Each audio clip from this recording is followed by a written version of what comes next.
de Dios. Buscamos en el libro del profeta Zacarías, capítulo 8, versículo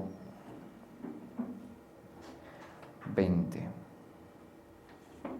Zacarías 8:20. Dice la palabra: Así ha dicho Jehová de los ejércitos, aún vendrán pueblos y habitantes de muchas ciudades. Y vendrán los habitantes de una ciudad a otra y dirán: vamos a implorar el favor de Jehová y a buscar a Jehová de los ejércitos. Yo también iré. Y vendrán muchos pueblos y fuertes naciones a buscar a Jehová de los ejércitos en Jerusalén y a implorar el favor de Jehová. Así ha dicho Jehová de los ejércitos: en aquellos días acontecerá que 10 hombres de las naciones de toda lengua tomarán del manto a un judío, diciendo: iremos con vosotros, porque hemos oído que Dios está con vosotros. Señor, te damos gracias, te reconocemos y damos honor, alabanza y toda exaltación, Señor, a ti.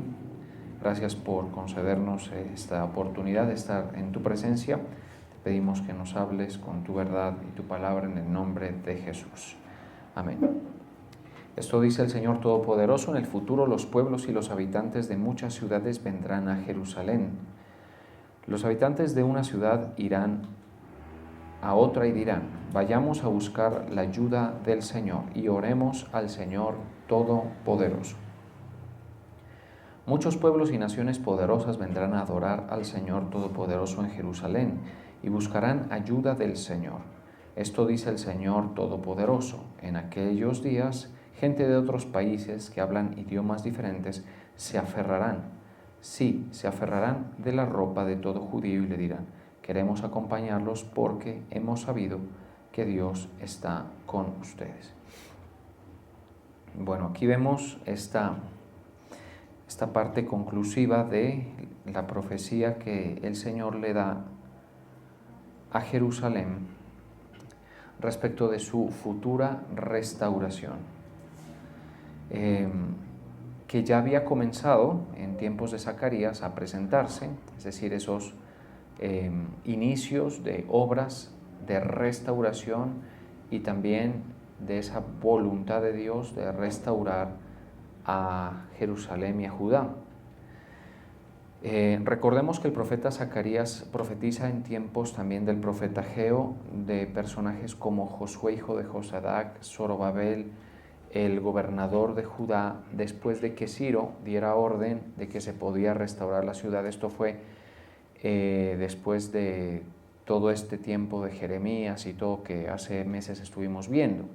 Es decir, la ciudad en este momento sí que iba a ser restaurada. Entonces se anuncia algo muy interesante aquí. Desde el versículo 20 del capítulo 8 vemos como unas palabras muy bonitas respecto de Jerusalén y Judá. No son las únicas. Usted puede ver que Zacarías, en sus más de 10 capítulos que tiene, es abundante lo que Dios le muestra a Zacarías respecto de esas situaciones futuras en las que ya el pueblo esté restaurado, en que la ciudad de Judá y Jerusalén estén restauradas. Son abundantes esas palabras y expresa diferentes situaciones que se van a presentar cuando ya esté restaurada la nación, el templo, la ciudad, puntualmente Jerusalén.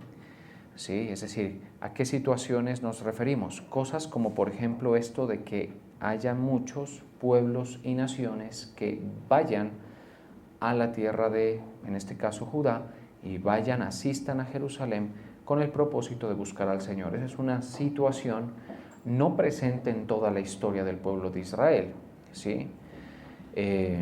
Digamos que han habido momentos en los que Israel ha llamado la atención de las naciones periféricas a él, digámoslo así, por muchas razones. Por ejemplo, en algún punto llamó la atención por su debilidad y vulnerabilidad. Hablo puntualmente de los tiempos en los que los filisteos prácticamente hacían lo que querían con el pueblo de Israel, es decir, eran un pueblo que no provocaba ese respeto que a veces otros necesitan ver como para mantenerse un poquito alejados de las fronteras y todo así.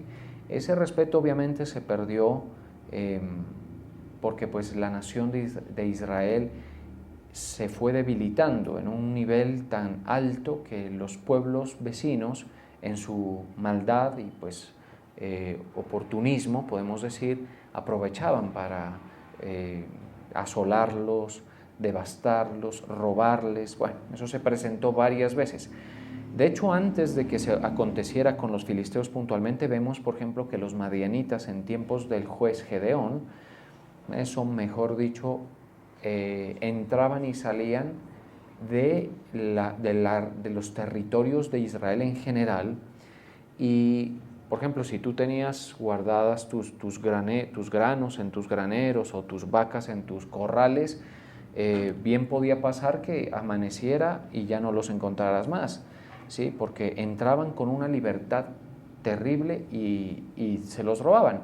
Y eso, digamos, era la forma más usual que tenían. También oprimían al pueblo y entraban directamente a enfrentarlos, o sea, no eran los madianitas no se escondían, entraban y devastaban y también saqueaban a las familias, a las tribus que vivían, digamos, más cercanos, digamos, a las fronteras, ¿no?, de Israel.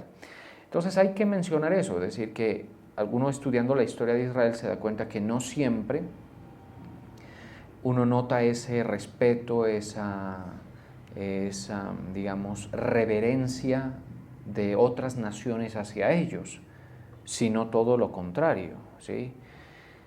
Y así ha estado, digamos, en intermitencia, ¿no? Podemos pensar que han habido momentos muy buenos, de momentos en los que ellos han proyectado una imagen a las naciones vecinas en las que prácticamente son intocables y lo conveniente entonces es volverme amigo de Israel. Por ejemplo, eso pasó en más de una ocasión, en tiempos de David pasó, después de que David con sus campañas y todo derrotara y suprimiera la amenaza de los filisteos, pero en otros momentos se ve una situación completamente diferente, es decir, por ejemplo, ya hablando de imperios grandes como el asirio o el egipcio, estos sentían que Israel era el pasillo de su casa, digámoslo así. Pasaban a través de él para campañas contra otras naciones o incluso como objetivo mismo Israel. Hay que decir que Israel y Judá, hay que verlo en este sentido, en este contexto de estudio, como un solo reino, a pesar de que sabemos que desde ciertos puntos hablamos de dos reinos.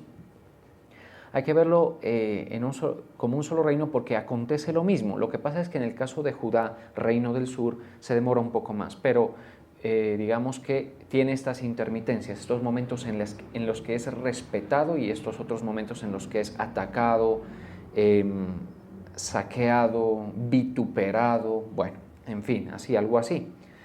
¿Sí? Entonces, esto era algo que iba y venía, dependiendo de qué cosa, bueno, dependiendo de qué tanto se sintiera fuerte Israel. ¿Y esto de qué dependía? A su vez, de que estuviera la presencia de Dios, básicamente, ¿sí? Haciendo un contrapeso, defendiéndoles, ayudándoles, respaldándoles, asuntos importantes de cara a lo que hoy estamos viendo. Ahorita vamos a leer nuevamente Zacarías y va usted a ver algunas expresiones de esas naciones vecinas y ciudades y gente, ¿sí?, que mencionan esto precisamente que estoy diciendo. ¿Qué cosas? El respaldo de Dios, la ayuda de Dios, el favor de Dios presentes en Israel. Cuando eso estaba, ya sea en Israel, reino del norte, o en Judá y Jerusalén, reino del sur, pues las cosas cambiaban. Tanto es así, por ejemplo, que imperios que no se detenían ante cualquier cosa, como el asirio, se detuvo y fracasó en su campaña contra el rey Ezequías de Judá. Y de hecho, por ejemplo, uno de los hallazgos arqueológicos más respetables que hablan en favor de los registros bíblicos es el cilindro de Sennacherib. El cilindro de Sennacherib tiene una forma de un cilindro que tiene registrada la campaña militar de Sennacherib, rey de Asiria, contra Ezequías, rey de Judá, y declara que por alguna razón que no alcanzan, a dilucidar, ellos tienen que retirarse y pierden. ¿Sí me entiende? Entonces, eso es algo interesante de mencionar, porque, pues, hombre, aquí estamos hablando de perspectivas de gente de afuera, cómo nos ven o cómo los veían, a estos pueblos. ¿Sí?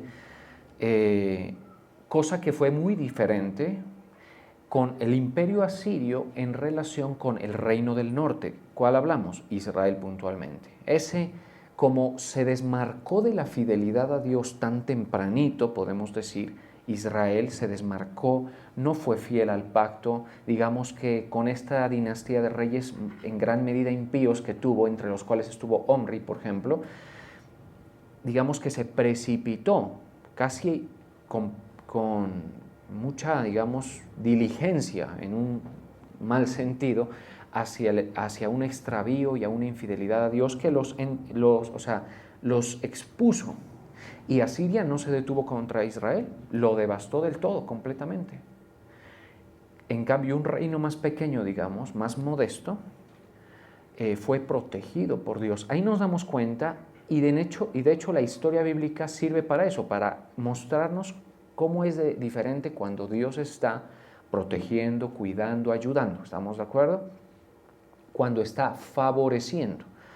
Un asunto, por lo menos, que los lectores de las Escrituras de todos los tiempos, lo cual hace parte de las cosas que el cristiano debe hacer, leer, enterarse, ¿sí? Conocer, y eso pues es parte del trabajo de uno también, dar a conocer, pero es imposible hacerlo sin la cooperación y compromiso de la gente, que se documente, que entre a las Escrituras y conozca a ese Dios del cual hablamos aquí, porque al final del día de eso es de lo que se trata, ¿no? De conocer a ese Dios que se refiere en las Escrituras. Pues las Escrituras, y por lo menos el primero y segundo libro de Reyes, primero y segundo libro de Crónicas, dentro de todas las utilidades que podemos encontrarle, que no son pocas, pues también está el hecho de que nos hacen ver esa situación, es decir, cómo es de diferente una nación, un pueblo, un colectivo o un individuo cuando hablamos de que Dios está con él, está favoreciéndolo, está ayudándolo, está asistiéndolo, está protegiéndolo, está con él.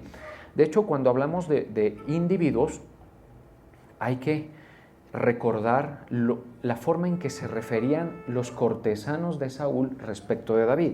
Y entre las muchas descripciones que hacen de él, que sabe tocar, que era muy pintoso el tipo y que además era, todo temeroso de Dios y todo, eso está bien. Además de eso, dicen, y Jehová, ¿qué? Está con él. Mire cómo la cosa se puede llevar desde la escala más pequeña, que es usted y yo como individuos, hasta la escala más grande, macro, donde ya hablamos de un país entero, como en este caso, lo fue el reino del sur y también lo fue el reino del norte con Israel. ¿Sí? Entonces, eso es parte de lo que la Biblia nos muestra, ¿sí? Ese favor, esa valiosa presencia, acompañamiento y respaldo de Dios en la vida de las naciones o de la gente, ¿sí? Y la Biblia no se queda allí. La Biblia nos hace conocer a Dios para que nuestra búsqueda no sea una búsqueda, a ciegas, a tientas, como lo es la búsqueda de la espiritualidad humana sin que Dios se revele al hombre. Y voy a detenerme un momento en esto. Hay un pasaje que está en Hechos de una, digámoslo así,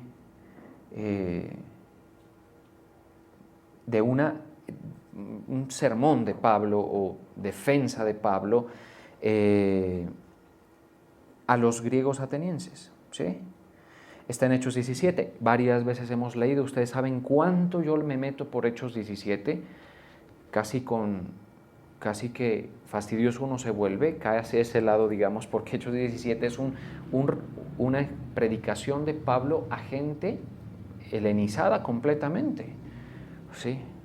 Griegos con toda esa cultura, digámoslo así, curiosa de la espiritualidad, pero también curiosa desde el punto de vista filosófico, curiosa desde el punto de vista del conocimiento. Son especialísimos esa cultura en ese sentido, y Pablo, tenemos el privilegio de que en Hechos 17 esté registrado su sermón a ese tipo de personas, a una persona que no se, digamos, que tenía búsqueda, que era una persona que no estaba tras el pan solamente necesario de cada día, sino esta persona que quiere pensar el propósito, el porqué de las cosas. Y si usted quiere enterarse sobre eso, pues basta que lea Hechos 17, lo hemos leído varias veces nosotros, pero hoy viene a mi mente esta expresión de Pablo que está en Hechos 17:26, ¿sí? Porque les estaba diciendo, por ejemplo, que la Biblia nos sirve para conocer a Dios y en qué términos, delante de quién estamos, qué es lo que le gusta, qué es lo que aborrece, qué es lo que Él recibe. Por ejemplo, nada más ahorita cantábamos esa canción que dice que al altivo el Señor mira de lejos. ¿Estamos de acuerdo? El humilde, en cambio, el humilde es visto con una perspectiva diferente. Dios lo ve con misericordia, ¿sí? Cosa que no acontece con el soberbio, con el altivo. O sea, hay que cuidar mucho eso, digamos, ¿no? Hay que cuidar mucho eso. Pero entonces, ¿qué pasa? Si la búsqueda que uno hace de Dios no tiene la ayuda de Dios, en el sentido en que Él nos dé la información para hacerlo, es una cuestión que no tiene potencial de prosperar. Solo se va a quedar en el error y en la ignorancia. Y es por eso que las naciones, las tribus, las lenguas y todas las culturas tienen una espiritualidad fallida, que adora ídolos y más puntualmente a demonios en muchas. Las culturas precristianas, digámoslo así, tenían unas espiritualidades nada menos que escalofriantes. Hay que ver nada más lo que pasaba de este lado del mundo en regiones como Centroamérica, por ejemplo, pero no se queda allí, también aquí abajito nomás en Perú, ¿sí? Unas prácticas y una espiritualidad del hombre que hacía pivote sobre el mismísimo ocultismo. Es que no es más que eso, ¿estamos de acuerdo? Sacrificio de bebecitos, de niños, crueldad, derramamiento de sangre como algo que es normal, digámoslo así, en sus rituales. Las figuras de este lado son nada menos que demonios, y si vamos hacia el otro, digamos, una civilización muy antigua que nos puede dar una referencia en cuanto a eso es Egipto, y Egipto tiene un panteón de dioses, pero abominable, que no son sino demonios. Por eso les comento, la espiritualidad del hombre no puede funcionar sin la orientación de Dios. ¿Qué significa eso? Para que no nos enredemos más y vayamos entendiendo ciertas cosas. Que Dios diga, yo soy, este es mi nombre, por ejemplo, ¿sí? Conózcanme, esto es lo que me gusta, esto es lo que quiero, esto es lo que les doy, ¿sí? El Dios vivo, expresándose, porque si es vivo, tiene que expresarse. Si no, pues bien no estamos conformes con esos ídolos de nuestros ancestros que no hablan, ni oyen, ni ven, ni escuchan, ni se mueven, y cada cual le da la connotación que le quiera dar, ¿estamos de acuerdo? Pero cosa distinta acontece con el Dios vivo, ¿sí? Porque nosotros siempre construimos estos criterios, que al único y sabio Dios que tenemos aquí atrás es el mismo Dios que hizo el mundo, al cual se refiere Hechos 17. Veamos. Mire qué poderoso esto, ¿sí? Dice en el 24, Hechos 17, 24, el Dios que hizo el mundo y todas las cosas que en él hay, siendo Señor del cielo y de la tierra. Pongamos esto claro. Y esto es algo que Pablo obtiene de toda la información antiguo testamentaria, por supuesto. Entre eso, todas esas obras portentosas, maravillosas que desplegó en varios puntos de la historia cuando su pueblo en algún momento podía recibir su favor, que Dios está, digamos, se muestra muy dispuesto a dar al hombre, porque ese Dios que nosotros tenemos o con el cual nos pretendemos relacionar es un Dios dispuesto, más que dispuesto. ¿Estamos de acuerdo?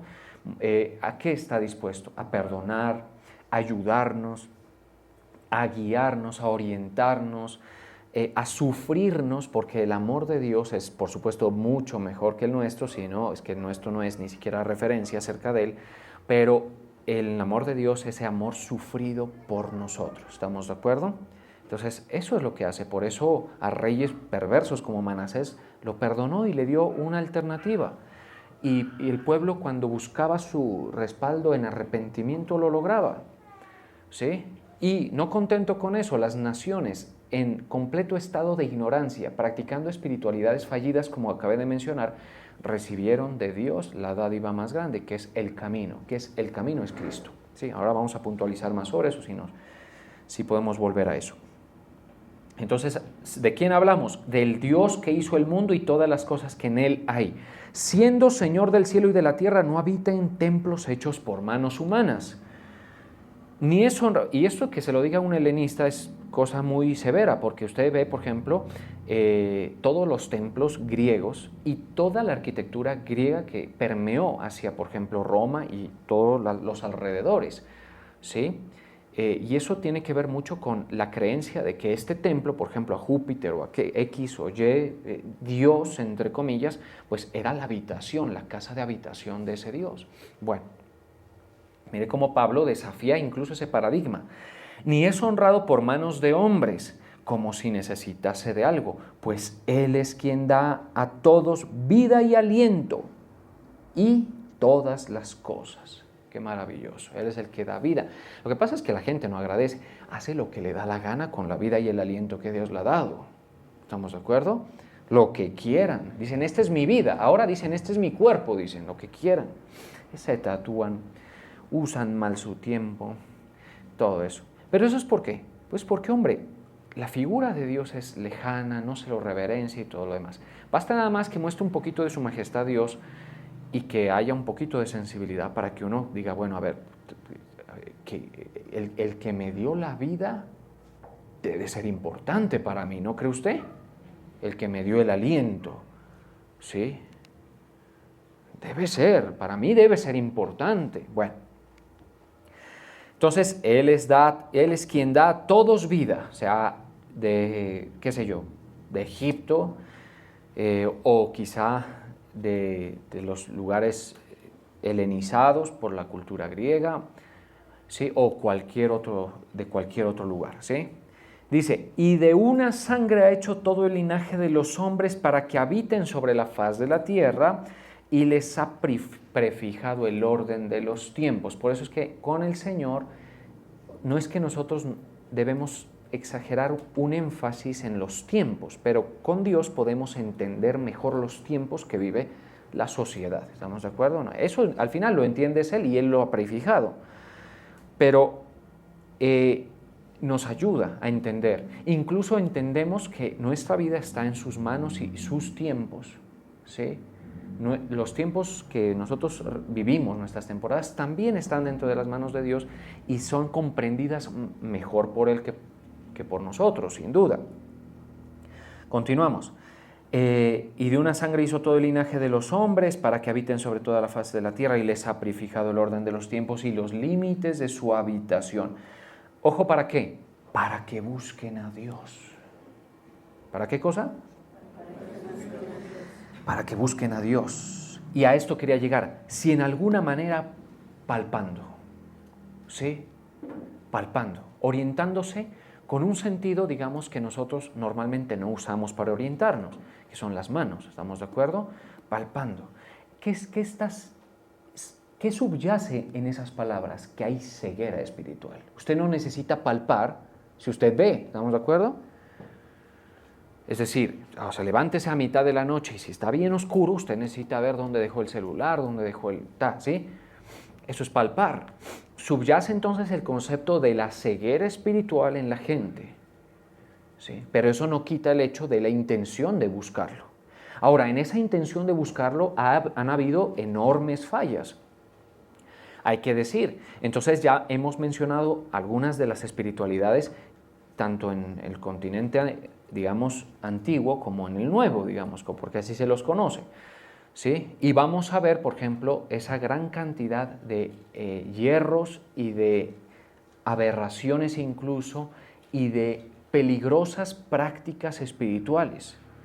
En estos días, por ejemplo, no sé qué tan vieja o nueva sea la noticia, porque uno ya ni sabe y a veces uno no se fija en eso, ¿no? Pero un alcalde de República Dominicana, yo no sé si eso se puede hacer, o sea, si la Constitución permita eso, no sé, allá en ese país, fue él mismo fue a hacer un allanamiento en una casa donde los vecinos reportaban que vivían unos haitianos, como son vecinos, ¿no? Es decir, Haití y República Dominicana comparten isla, comparten, digamos, territorio, ahí es la línea divisoria, es más que todo, digamos, un tema diplomático nominal.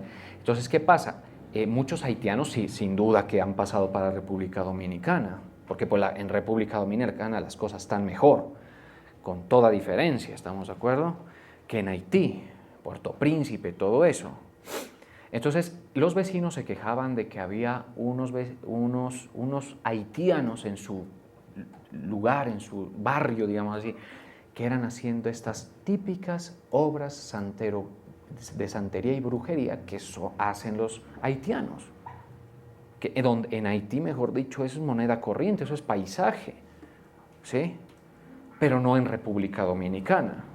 Y entonces, cuando hicieron el allanamiento, evidentemente lo que los vecinos reportaron era verdad. Encontraron descabezados pollos, gatos, encontraron un reguero de sangre, las figuritas típicas estas del santerismo que son muñequitos de yeso, pero son escalofriantes, ¿sí?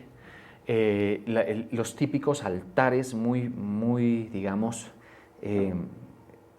difíciles de discernir porque, digamos, tienen unas transfusiones de cristianismo aberrantes, digámoslo así, y de paganismo que conviven, o sea, eso es una espiritualidad completamente contaminada, porque aquí aprovecho para decir, la espiritualidad que una persona debe vivir es una espiritualidad depurada por la información que Dios le provee, ¿estamos de acuerdo? Si no, puede caer en cualquier clase de error.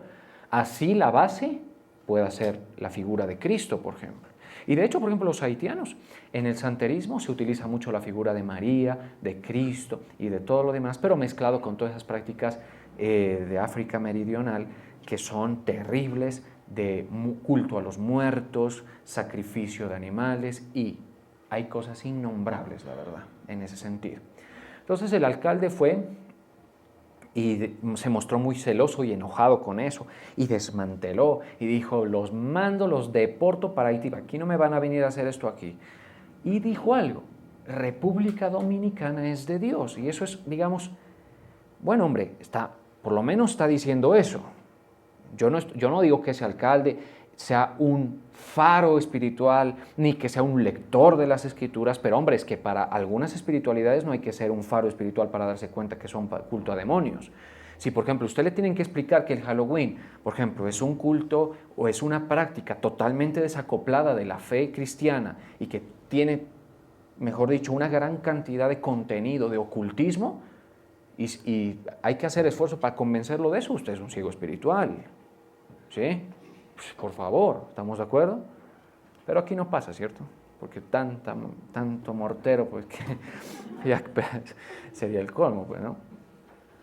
Sí, algo que parecido es el tema de los carnavales, ¿sí? En esto, hace días también hubo una competencia de unas figuras que estaban haciendo los maestros artesanos de nuestra región, de nuestra ciudad, y se supone que nosotros somos cristianos de tradición, se supone, obviamente del cristiano ese que no sabe no discierne entre su derecha y su izquierda, el católico, ¿sí? Yo lo digo como es, pues, ¿sí? Y usted ve las figuras, las carrozas digamos, el rasgo artístico que tienen las carrozas y los carnavales y lo que hacen los maestros artesanos, y usted ve cosas que encajan perfecto en una descripción demoníaca, ¿o no? Nada más que lo pintan de verde fosforescente, ¿no? ¿Sí? Con fucsia. ¿Estamos de acuerdo? No más, pero al final del día es lo mismo, ¿sí? De hecho, la que ganó el año pasado, usted la ve y, o sea, hombre, a ver, convengamos que el Dios de la Biblia no es, ¿sí? Y es importante que se los digan así, porque aquí hay que ponerle objetividad al asunto, ¿sí? Hay que ponerle objetividad. Entonces, bueno, volvemos al caso de este dominicano que sacó y dijo, los mando, allá en Haití, dentro de sus fronteras, hagan lo que quieran, es que por favor, allá es una cosa espeluznante lo que se vive, ¿estamos de acuerdo? Las cosas que se reportan. Bueno, entonces lo que está diciendo es, hombre, ese tipo, no sé si tenga una hoja de vida limpia, no sé. Lo cierto es que en ese episodio se muestra algo orientado. Tampoco insisto si tiene que ser una persona, pues, ¿sí?, sobresaliente. Simplemente algo orientado. Hasta ahí puedo decir, porque si capaz que lo elogio mucho y luego sale cualquier cosa, ¿sí? Pero lo cierto es que algo orientado. Porque la espiritualidad de las naciones es así. Entonces, ¿qué pasa con los haitianos que vienen, digamos, grandemente influenciados por estas culturas de África y todo eso? Pues que en el palpar se equivocaron con lo que sentían, compadre. Eso fue lo que pasó. ¿Estamos de acuerdo? O no estaban buscando a Dios, o no estaban buscando y lo que se les reveló fue otra cosa. ¿Estamos de acuerdo? Terrible. Bien, entonces, en general, ¿qué muestran las culturas? Ceguera espiritual. ¿Qué muestran las culturas? Ceguera espiritual. En general, se muestra en mayor o en menor medida. En mayor o en menor medida. Volvamos acá, entonces dice, si en alguna manera palpando, dice el apóstol Pablo, palpando hasta que me abren los ojos, ¿cierto? Porque el día que a mí me alumbra la luz de la verdad y de Cristo, que es una verdad contundente, homogénea y cerrada, créame lo que le digo, pues si algo de confianza usted me tiene, pues si no, pues vaya y lea, ¿sí? Es la verdad de la palabra de Dios, entonces ahí las cosas cambian. Por favor, ahí ya no voy palpando. Sí, ya no voy palpando. Entonces mire lo que dice, si en alguna manera palpando pueden hallarle, aunque ciertamente no está lejos de cada uno de nosotros. ¿En qué sentido? Hombre, pues en que, como lo dice los siguientes versos, pues en él vivimos, nos movemos y somos, como algunos de vuestros propios profetas también han dicho, porque linaje suyo somos. Es decir, no estamos lejos, pues porque vivimos en un espacio que él sostiene, pero en el corazón, en la relación, eso es otra cosa, ¿cierto? Usted, dígame, hasta las alturas que vamos del mensaje, considere, ¿usted está lejos o cerca de Dios? Si usted dice, estoy cerca, eso es lo que dice mucha gente, aludiendo, claro, que como vivimos en un entorno que Él sostiene, Él está allí, obviamente. Pero otra cosa es la relación. Por eso es que dice, Dios también está conmigo. Y todo el mundo dice, Dios también está conmigo. Y toda la gente dice, Dios está en todos lados. ¿Sí? Sí. Dios está conmigo, Dios hizo, Dios... No, espérame un momento, a ver. Conocer al Señor te va a llevar a las claridades necesarias para saber si tú estás de corazón cerca, en relación cerca con Él, o si simplemente es una de sus criaturas que vive en el espacio que Él le dio, que le concedió, pero que no lo conoce. Lo cual se cuentan pues por miles y millones a lo largo de la historia quienes han estado en esa condición. ¿Estamos de acuerdo? Es por eso que la predicación tiene un objetivo muy claro y funcional en este orden de ideas que estamos hoy planteando. Bien, dice, entonces, aunque ciertamente no está lejos de cada uno de vosotros, porque en él vivimos y somos y nos movemos, y como algunos de vuestros propios profetas han dicho. Listo. Entonces, yo quería citar eso del palpar, ¿sí? Porque, digámoslo así, la espiritualidad del hombre, ¿qué viene siendo? Es que somos conscientes de que no, o sea, es decir, tenemos unas necesidades espirituales, ¿sí?, que las tratamos de satisfacer con, digamos, lo que tenemos a la mano, ¿sí? Allí es donde se puede equivocar y el ser humano se ha equivocado grandemente. ¿Qué hizo el Señor? El Señor ha ido dando todo lo necesario para que el hombre se conecte con Él, lo conozca, lo ubique, lo referencie claro y no lo confunda con nada más. Porque a Dios, este Dios que aquí tenemos, que dice al único y sabio Dios, por eso es que dice al único, no se lo puede confundir con nadie más. ¿Estamos de acuerdo? Y eso es algo que es parte de lo que tiene que ver con la apertura de los ojos. También un tema que está señalado en Hechos, para que abra sus ojos, ¿sí? Para que pasen de las tinieblas a la luz, de la potestad de Satanás a Dios. Vamos a ver eso de los ojos rapidito aquí para no desviarnos demasiado de lo que estábamos señalando. Pero es la forma en que Pablo concluye ese discurso a los atenienses, ¿sí? A los griegos atenienses. Vamos a ver, aquí ya vamos a llegar.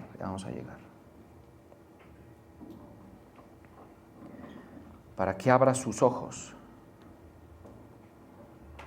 y pasen de las tinieblas, eso ya, listo. Este está ya en Hechos 26, ¿no? Entonces, el porqué de todo esto es para que abra sus ojos, Hechos 26, 17.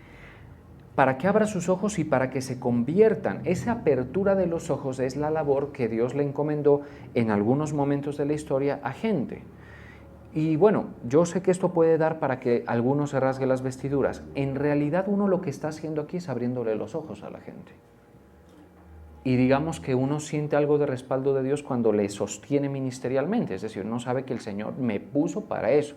A mí no me pone para que tú vengas aquí y sigas en la misma penumbra y engaño, ¿estamos de acuerdo? Y sigas llamando a lo malo bueno y a lo bueno malo y digamos viviendo en una total desconexión de Dios y de su verdad. Si quiere eso, mi hermano, hay muchísimo. Para perderse, hay muchísimo, mejor dicho. Casi que somos nativos de las tinieblas, ahora hágame el favor. ¿Sí? No. En estos espacios, con la concesión, por supuesto, del Espíritu Santo, estamos para abrir los ojos, para ver las cosas, ¿estamos de acuerdo? Para despertar una realidad humana que refleja lo que, pues, las situaciones que pasan, ¿estamos de acuerdo? Se reflejan las condiciones que vemos, se ven allí, todo eso. Para eso estamos, para que usted entienda su condición delante de Dios. Sí. Y por eso es que quienes somos salvos entendemos que hemos sido rescatados de nuestra vana manera de vivir. Por ejemplo, uno no ve la vida pasada, uno no la ve como diciendo, eso como lo extraño, lo que quedó atrás. No, es la vana manera de vivir. ¿Estamos de acuerdo? Nosotros fuimos rescatados de eso. Si tú sigues viviendo de la forma en que heredaste de una ignorancia de Dios, eso es una vana manera de vivir. Por eso es que la gente no se santifica, no se consagra, no lee la palabra, sigue en juergas y en diversiones y en errores y digamos entretenido entre los engaños que puede estar viviendo. Esta parte que he dicho, a pesar de que ya ustedes se la saben, es de lo más importante ¿sí? De todo lo que he dicho. Bueno, entonces la idea es abrir los ojos, abrir los ojos. El Señor nos abre los ojos con su misericordia en su trato y dándose a conocer. En ese sentido hay que ponerle todo el sentido de importancia al hecho de que uno esté aquí, por ejemplo. El Señor te quiso traer, porque aquí uno no lo trae en el olor de las empanadas, no lo trae, sí, hay que puntualizar en eso, ni tampoco que el tipo que habla es el más entretenido, ni el más amigable, ni tampoco que somos familia, no. Aquí lo que te trae o te trajo fue la gracia de Dios hoy y si te sigue trayendo, sigue siendo esa gracia, para que lo conozcas. ¿Estamos de acuerdo? Es importante decir eso. Sí, porque a veces nosotros decimos, yo voy a la iglesia. Sí, hombre, claro que sí. A veces uno ya ha pasado a entender la necesidad de hacerlo, pero en algunos momentos es el Señor diciendo, una vez más te voy a mostrar otro aspecto que necesitas saber de mí. ¿Sí? Y hay que decir que en ese sentido la titularidad no la tengo yo, es decir, el Señor cuando viene nos habla a todos, me incluyo, ¿estamos de acuerdo? Me incluyo. Ahora, entonces, ¿qué pasa? Si usted vive una espiritualidad así, creyendo que todo es igual, que yo puedo orar aquí, puedo orar allá, es que es lo mismo, yo no veo nada de malo, ¿sí? Y no discierne las cosas, está en un error. Lo que encontramos en Zacarías, volvamos para ir reanudando la temática, es que en el futuro de restauración de Jerusalén, eso va a ser notorio, esa restauración va a ser notoria y muchas naciones van a abrir los ojos. Porque la restauración de Dios en una vida o en una nación es algo que habla más fuerte a veces que las palabras. Por eso es que el testimonio nuestro es importantísimo en este orden de ideas, bajo esta óptica, ¿estamos de acuerdo? ¿Qué vendría siendo el testimonio nuestro? Es las obras que Dios ha hecho en nosotros, con las cuales se ve, por ejemplo, que ha retirado la mano del enemigo. Ya con esa, usted deja de perder bastante de lo que venía perdiendo. O sea, que Dios le haga retroceder la mano de Satanás a una familia o a un individuo o a una nación, aunque esta última que menciono es más difícil, pero pues bueno, ¿sí? Ya es bastante, ya se logra mucho, muchísimo. Por eso una vida restaurada, llena del favor de Dios, que ha perseverado en la verdad y que el Señor va bendiciendo, pues hombre, en algún punto se vuelve respetable. ¿Sí? Yo digo eso considerando pues muchas experiencias y criterios que en este momento vienen a mi cabeza. ¿Sí? Eso no significa que usted le van a acontecer solo cosas que usted quiere o solo maravillosas despliegues de la obra de Dios en provisión, en promoción. No, lo que significa es que la presencia de Dios estando y la obra del enemigo no pudiendo lograr, eso poco a poco va elevando la vida de la persona.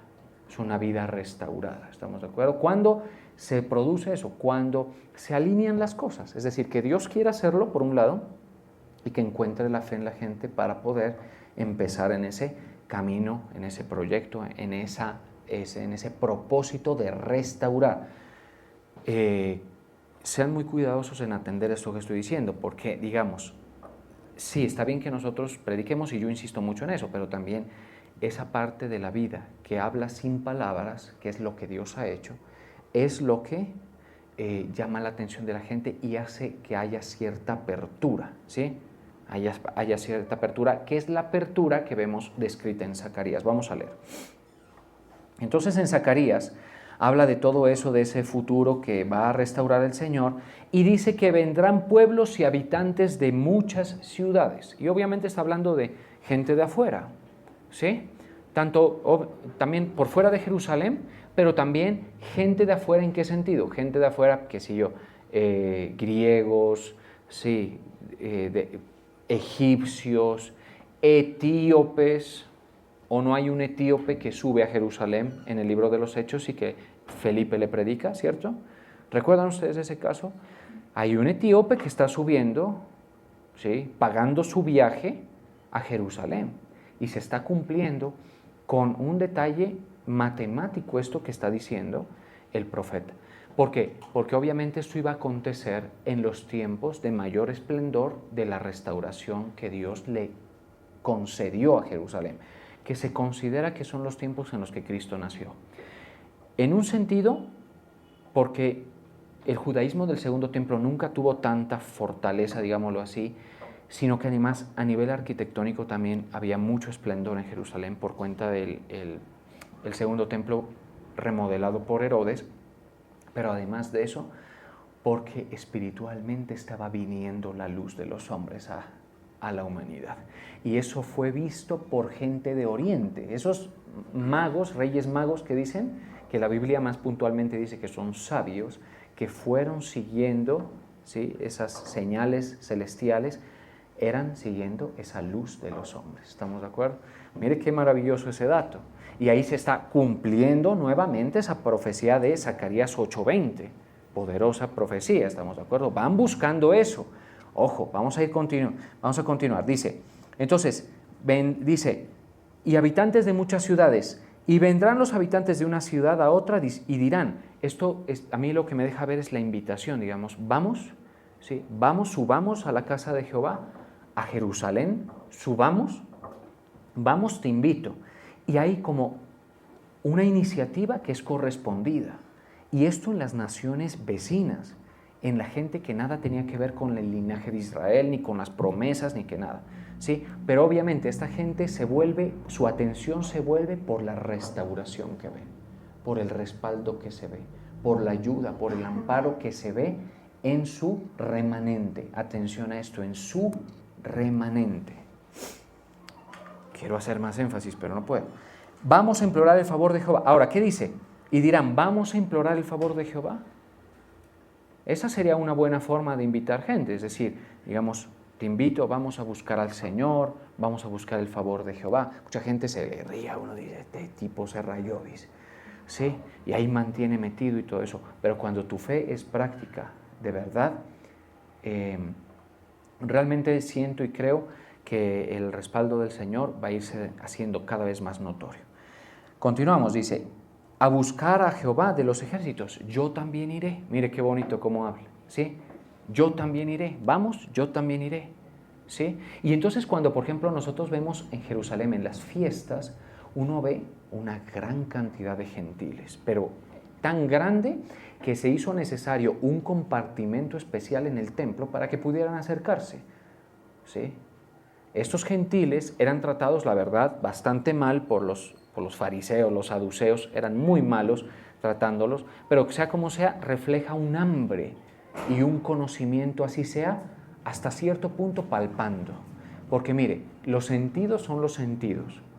Y uno con un sentido, así sea un poquito vago, como es el tacto, que no es tan útil, digamos, como podríamos mencionar que es la vista, ya se puede ir orientando un poquito. Eso es lo que también significa, o sea, es decir, con un poquito de tacto y sensación que uno tenga, uno se puede dar cuenta dónde está la verdad, ¿sí? Y dónde está Dios. Tendrá que ser muy ciego usted y no tener manos, pues, para que ni vea ni pueda palpar, ¿sí? Pues para no llegarle a eso. Pero si medio usted se puede orientar. Y los gentiles del judaísmo que iban al segundo templo iban buscando eso. Ahí está entonces el etíope que vemos en el libro de los Hechos y muchos otros, ¿sí? Prosélitos de Antioquía, prosélitos de Grecia, prosélitos. En el libro de los Hechos, en los tiempos de las festividades, ya estaban allí los primeros que recibirían la primera palabra del apóstol Pedro para su conversión, y eran gente de otros lugares. Se está cumpliendo perfecto este relato bíblico, esta profecía bíblica. Bien, dice, ¿a qué vamos? A implorar el favor de Jehová. ¿Sí? Ahora ya sabemos primero cómo se llama. Ahora nosotros por lo menos ya tenemos mucho a favor. Ya sabemos el camino, lo que el Señor ha hecho y mucho más. Ahora dice, mira lo que dice, así ha dicho Jehová de los ejércitos en el 23. En aquellos días acontecerá que 10 hombres de las naciones, este dato a mí me llamó mucho la atención, de toda lengua tomarán del manto de un judío, diciendo, iremos con vosotros, porque hemos oído que Dios está con vosotros. Y aquí hay que señalar dos cosas. Lo primero es, el judío es un concepto que estaba recién construyéndose en los tiempos de Zacarías, eso por un lado. Pero en los tiempos de Jesús es un concepto, mejor dicho, más que construido, desde el punto de vista sociológico, ¿sí? Más que construido. Y esto es llamativo y significativo, porque está hablando de una temporada donde el término judío era muy importante. Por un lado, entonces está diciendo, el pueblo de Dios, que es quien lo conoce. Y aquí hay que decir esto, el Dios que hizo el mundo se ha mostrado desde tiempos muy veteranos, digámoslo así, hasta el sol de hoy, por mucho, en gran medida, por la raza judía, ¿sí? Uno no se debe volver fanático de Israel, en el sentido de que Israel le atribuyamos solo lo bueno, solo que hace cosas buenas. No, ahí hay de todo, ¿estamos de acuerdo? Pero como pueblo de Dios no hay duda que tiene su importancia para el mundo. Importancia, por ejemplo, que hoy se ve bastante cuestionada y las naciones de la tierra están vituperando a Israel. De hecho, hace unos días en la ONU ya muchos de los países mostraron su animadversión contra Israel. Lo quieren sacar de la FIFA, lo quieren sacar de los Juegos Olímpicos, lo quieren sacar de todo. Pero eso es no entender el rol, porque se confunden con sus obras. Las obras de Israel pueden ser cuestionables en algún sentido, ¿sí? Aunque no todas, y hay que puntualizar en eso. Yo me sentaría a hablar bastante largo, ¿sí?, de las realidades geopolíticas del país, pero hablando puntualmente del rol, eso es otra cosa. Uno entiende que las bendiciones, la revelación han ido viniendo por goteo, digámoslo así, por vía de la raza judía. En ese sentido, el gentil que percibe que alguien tiene el conocimiento de Dios y es un judío, se toma de su manto. Así usted, de la misma manera, usted se puede tomar del manto de una persona que conozca la verdad, el Evangelio y las cosas de Dios en un sentido similar. Pero además de eso también es esa relación que viene por vía de la referenciación del conocimiento que nos ha sido dado por medio de los judíos. Fueron los judíos quienes recibieron los conocimientos de la palabra, las profecías. Luego Cristo mismo es judío, ¿sí?, nuestro Señor Jesús, y luego los parámetros que hacen transición de la fe judeocristiana, cristianismo, ¿sí?, al cristianismo como fe universal, los establece un judío. A ver si saben quién es. Yo lo he mencionado más de una ocasión.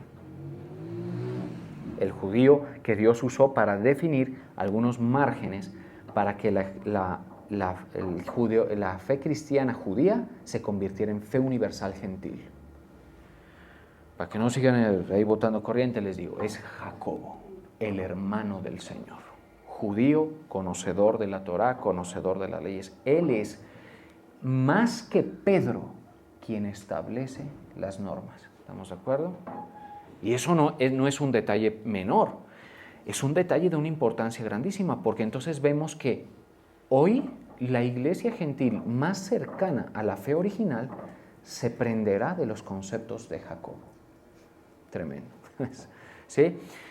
Entonces, ¿qué buscamos? ¿Qué se obtiene? Hoy nosotros estamos, no es que no hay ni qué, o sea, el Señor está llamando, el Señor está haciéndose ver, Él no está escondido, porque acá vemos, vamos a buscarlo, no, acá vemos otra historia, el Señor se está mostrando, el Señor está llamando, está invitando. ¿Y qué nos ofrece? ¿Sí? Lo que dice su compañía, su compañerismo. Ahora, ¿por medio de qué vía?